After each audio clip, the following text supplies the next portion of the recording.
ជំរាបសួរអ្នកទាំងអស់គ្នាស្វាគមន៍មកកាន់ channel របស់ខ្ញុំសាជាថ្មី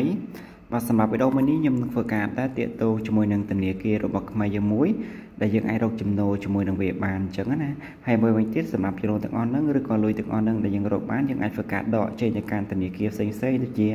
AFA AC ឬក៏វិញអញ្ចឹងណាហើយសម្រាប់ការលេងវិញគឺងាយស្រួលមែនទែនអ្នកនរគ្នាគឺយើងគ្រាន់តែធ្វើការ invite friend ក្នុងមួយនាក់គឺយើងទៅបានរត់ដល់$1ណោះហើយមួយវិញទៀតគឺសម្រាប់អ្នកដំបូងអញ្ចឹងណា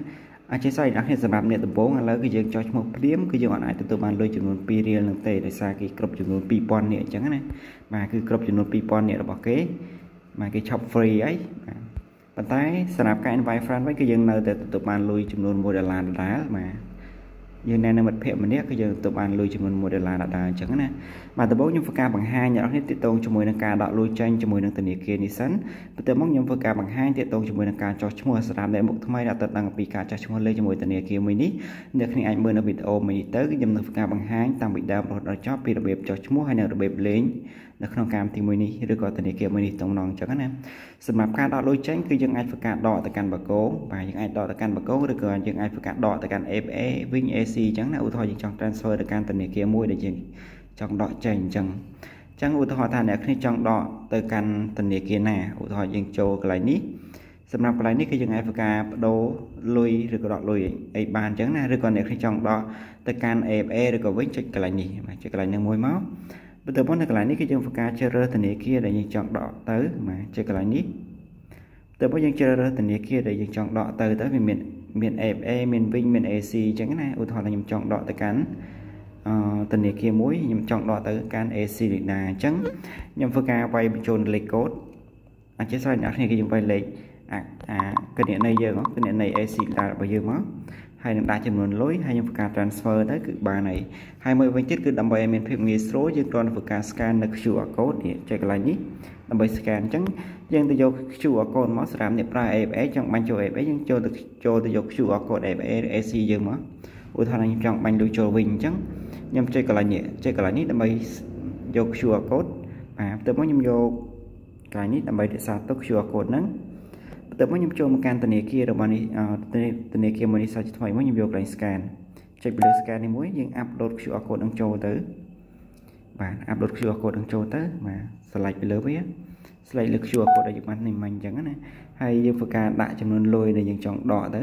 អញ្ចឹងខ្ញុំចង់ដក$1អញ្ចឹងខ្ញុំដាក់$1មកហើយអ្នកគ្នាចុចកន្លែងពាក្យថា next បាទចុច next នៅកន្លែងនេះមក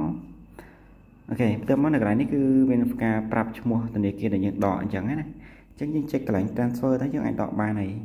ចិត្តនិយាយរួមទៅគឺសាមញ្ញដូចធនាគារផ្សេងដែរហ្នឹងណាដូច AFA ដូច AC ដែរអញ្ចឹងនៅកន្លែងនេះយើង confirm code មកហើយអ្នកគ្នាចុចពាក្យថា confirm មកលុយហ្នឹងចូលទៅកាន់វិញរបស់យើងហើយឬក៏ចូលទៅកាន់ធនាគារដែលយើងដកចូលហើយអូខេអញ្ចឹងគឺ successful ហើយយើងអាចធ្វើការដកបានជោគជ័យហើយអញ្ចឹងយើងគ្រាន់តែធ្វើការរងចាំទៅលុយហ្នឹងគឺចូលទៅកាន់ធនាគាររបស់យើងហើយបើសិនយើងដកទៅវិញគឺចូលវិញអញ្ចឹងណាអូខេហើយសម្រាប់ការដកលុយគឺមានតែប៉ុណ្្នឹងហើយមួយវិញទៀតសម្រាប់ការចូលជាការទូរស័ព្ទក៏យើងអាចធ្វើការបញ្ចូលបានដែរអញ្ចឹងសម្រាប់ការបញ្ចូលជាការទូរស័ព្ទអ្នកគ្នាអាចបញ្ចូលនៅកន្លែងនេះចុចនៅកន្លែងនេះមួយមកហើយយើងអាចធ្វើការវាយលេខទូរស័ព្ទរបស់យើងចូលដើម្បីដកហើយរើសចំនួនលុយហើយនឹងបញ្ជាក់ទៅគឺបានហើយបាទនេះគឺលុយដែលខ្ញុំដកបាននេះបាទនេះលុយខ្ញុំដកគឺចូលទៅកាន់ធនាគាររបស់ខ្ញុំហើយគឺវិញបាទនេះចូលទៅកាន់វិញរបស់ខ្ញុំហើយគឺ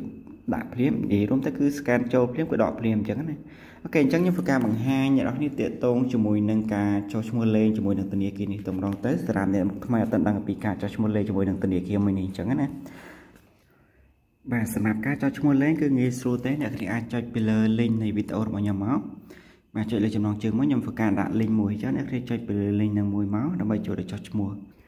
បាទបន្ទាប់ពីអ្នកគ្នាចុចតាមរយៈ link របស់ខ្ញុំហើយវានឹងចូលបែបនេះអញ្ចឹងអ្នកគ្នាចុចកន្លែងពាក្យថា register បន្ទាប់ពីយើងចុចពាក្យថា register វានឹងអូតូចូលទៅកាន់និយាយរួមទៅវាអូតូចូលទៅកាន់ Play Store ឬក៏ App Store អ្នកនរគ្នាធ្វើការដំឡើងនៅកម្មវិធីមួយនេះមកបន្ទាប់ពីយើងធ្វើការដំឡើងនៅចុចបានជោគជ័យហើយអ្នកគ្នាអាចចុច open ឬក៏ចុចបើកបាននៅកន្លែងនេះយើងចុចពាក្យថាអនុញ្ញាតបន្ទាប់មកនៅកន្លែងនេះគឺយើងធ្វើការចុចកន្លែងពាក្យថា register បាទ register នឹងមួយមកបន្ទាប់មកគឺអ្នកគ្នាធ្វើការវាយបញ្ចូលលេខទូរស័ព្ទរបស់ខ្ញុំនៅកន្លែងនេះមកបាទកន្លែង invite code អញ្ចឹងណាអ្នកគ្នាវាយបញ្ចូលលេខទូរស័ព្ទរបស់ខ្ញុំនៅកន្លែងហ្នឹងមកឬក៏វាលោតអូតូជឿបនៅលេខទូរស័ព្ទរបស់ខ្ញុំនៅកន្លែងហ្នឹងហើយអ្នកចុចកន្លែងពាក្យ connect ទៅ លេខស័ព្ទហ្នឹងគឺជា invite code នៃខ្ញុំបានបង្កើត invite ណែនាំអ្នកនរគ្នាអញ្ចឹងណាហើយចុចពាក្យថា next មកដើម្បីចុះឈ្មោះបន្តទៀតបន្ទាប់មកនៅកន្លែងនេះគឺយើងបញ្ចូលនៅលេខទូរស័ព្ទហើយយើងចុច next អញ្ចឹងដាក់លេខទូរស័ព្ទរបស់អ្នកគ្នាមកនៅកន្លែងនេះបន្ទាប់មកពីយើងដាក់លេខទូរស័ព្ទហើយអ្នកគ្នាចុចកន្លែងពាក្យថា next បន្ទាប់មកនៅកន្លែងនេះគឺខាងក្រោមមកគេផ្ញើសារចូលមកកាន់លេខទូរស័ព្ទរបស់យើងអញ្ចឹងយើងយកសារហ្នឹងមកបញ្ចូលនៅកាន់កន្លែងនេះមកចុចអនុញ្ញាតមកដើម្បីសារហ្នឹងលោតចូលអូតូហើយអ្នកចុច confirm ដល់ពេលយើងដាក់លេខកូដហើយអូខេបន្ទាប់មកនៅកន្លែងនេះគឺយើងធ្វើការ verify ជាមួយនឹងអត្តសញ្ញាណប័ណ្ណឬក៏ passport នៅកន្លែងនេះគឺយើងបញ្ចូលនៅលេខអត្តសញ្ញាណប័ណ្ណរបស់យើងដែលមានក្បាល18បាទហើយបញ្ចូលមកហើយអ្នកចុចពាក្យថា next បន្ទាប់មកនៅកន្លែងនេះអ្នកនរចុចកន្លែងពាក្យថា verify identity បាទចុចកន្លែងហ្នឹងមួយមកបន្ទាប់នេះអ្នកចុចកន្លែងពាក្យថា enable camera ហើយចុចអនុញ្ញាតនៅកន្លែងហ្នឹងហើយធ្វើការរងចាំតិចហើយអ្នកចុចកន្លែងពាក្យថា confirm បន្ទាប់មកនៅកន្លែងនេះអ្នកចុចពាក្យថា start demo session ហើយកន្លែងនេះចុច start demo session ដូចគ្នាមកហើយចុច accept ចុច agree ហើយ agree ម្ដងទៀតបន្ទាប់មកនៅកន្លែងនេះអ្នកចុចពាក្យថាអនុញ្ញាតបន្ទាប់មកនៅកន្លែងនេះគឺយើងធ្វើការ scan មុខរបស់យើងអញ្ចឹងអ្នកគ្នាធ្វើការ scan មុខរបស់យើងមកដាក់ចំនិយាយរួមដាក់ចំមុខរបស់យើងទៅម្ដងអញ្ចឹងណាបាទដាក់ scan ឲ្យចំមុខរបស់យើងផ្ទៃមុខរបស់យើងមកហើយអ្នកគ្នាចុចកន្លែងពាក្យថា I understand ចុចពីលើកន្លែងនេះមួយមកកន្លែងនេះវានឹងធ្វើការ record របស់យើងហើយបន្ទាប់ពីអ្នកធ្វើការថតហើយចុចពាក្យថា start នៅកន្លែងហ្នឹងហើយចុច agree ហើយនៅកន្លែងនេះគឺយើងថតអត្តសញ្ញាណប័ណ្ណខាងមុខរបស់យើងយកអត្តសញ្ញាណប័ណ្ណរបស់យើងបាទនៅកន្លែងនេះយកអត្តសញ្ញាណប័ណ្ណរបស់យើងមកហើយអ្នកគ្នាចុចថតវាមកថតហើយអ្នកគ្នាចុចកន្លែងពាក្យថា accept បាទ